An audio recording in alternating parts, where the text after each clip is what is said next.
नमस्ते चंडिकाय, हर हर महादेव, नमो नारायण। मेरे चैनल में आप सबका स्वागत है। आइए प्रारंभ करते हैं। कुछ पूजा, ध्यान, अनुष्ठान, शास्त्र सम्मत ज्ञान। मैं अपने चैनल पे प्रयास करूँगा कि आपको शास्त्र सम्मत चीज़ें मिलें। भगवान की पूजा, स्तुति, पाठ, कवच, ध्यान, जिनसे हम अपनी विपत्तियों से तर सकें, जिनसे हम अपनी मनोवांछित चीज़ों को प्राप्त कर सकें। कुछ ऐसा मेरे चैनल का उद्देश्य है कि सामान्य लोगों तक शास्त्र सम्मत चीज़ें पहुँचें।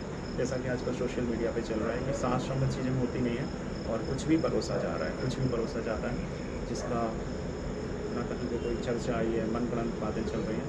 तो उन सब का मेरा उद्देश्य है कि उन सब से आप लोगों को परिचित कराऊं और शास्त्र सम्मत चीज़ें आप तक पहुँचें। जैसा कि हम गृहस्थी लोग पंचदेव उपासक हैं, जिसमें भगवान गणपति, भगवान सूर्य नारायण, भगवान विष्णु, माँ जगदम्बा, ललिताम्बा, दुर्गा और भगवान महादेव।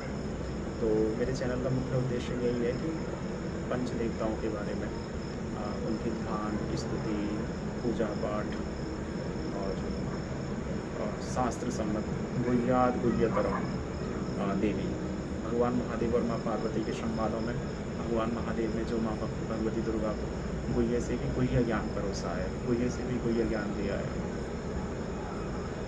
रुद्रयामल तंत्र में और बहुत सारे ग्रंथों में, देवी भागवत, महापुराण, शिव महापुराण और भगवती दस महाविद्याओं के बारे में, भगवान गणपति की साधनाएँ, जिनमें प्राय भगवान गणपति की तांत्रिक साधनाएँ, भगवान गणपति की साधारण साधनाएँ, भगवान सूर्य नारायण की उपासना, चाक्षुषी विद्या, जिससे आप सामने वाले के मन को पढ़ सकते हो। चाक्षुषी विद्या, जिससे आप सामने वाले के नेत्र में नेत्र डाल के, आँखों में आँख डाल के उसके मन में क्या चल रहा है उस चीज़ को जान सकते हो और बच सकते हो। और जो आजकल दुष्ट लोगों से जो आपको छलने का प्रयास कर रहे हैं, जो आपको बैठे बैठे सोच रहे हैं कि हाँ इसके साथ कुछ गलत कर रहे हैं, तो आप अगर आप इनसे उन अनुष्ठानों को करोगे तो आपको जरूर महादेव की कृपा प्राप्त होगी, भगवती जगदम्बा की कृपा प्राप्त होगी।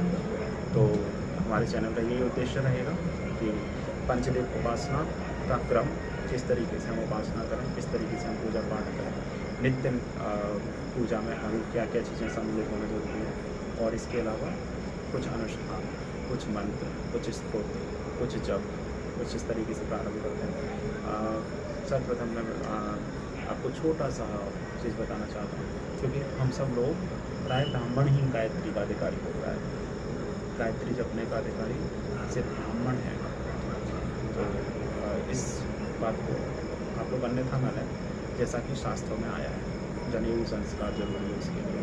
तो गायत्री अगर आप नहीं कर सकते हैं तो चारों वेदों का शास्त्र गायत्री है। सर्वप्रथम वेदाध्ययन, वेदों का अध्ययन करना, और वेदों का अगर अध्ययन आप नहीं कर सकते हैं तो चारों वेदों का सार है प्रणव ओम, और ओम का सार है भगवान नाम, राम, कृष्ण, हरि, दुर्गा, नारायण, भैरव, महादेव। तो इस तरीके से हमारा ये आज का सूत्र है, और कल से हम भगवान गणपति की उपासना क्रम प्रारंभ करेंगे कि गणपति की किस तरीके से उपासना करें, और जिससे हम अपने समस्त कार्यों को बिना विघ्नतापूर्वक संपादित कर सकें। इस तरीके से हमारा क्रम रहेगा। आगे भगवान एक सीक्वेंस वाइज चलेंगे हम लोग। पहले गणपति की उपासना, भगवान गणपति की पूजा पाठ पूर्ण करेंगे, उनकी जो भी जितनी भी स्तुति आई हैं, उनके जो भी स्वरूप हैं भगवान गणपति के। उसके बाद में भगवान सूर्य नारायण की, भगवान महादेव, नारायण, दुर्गा और दुर्गा सप्तशती के बारे में, श्रीमद् देवी भागवत के बारे में, कुछ इस तरीके से हमारा चैनल का स्वरूप रहेगा। तो आप बने रहिए मेरे चैनल के साथ। हर हर महादेव, नमस्ते चंडिकाय, नमो नारायण।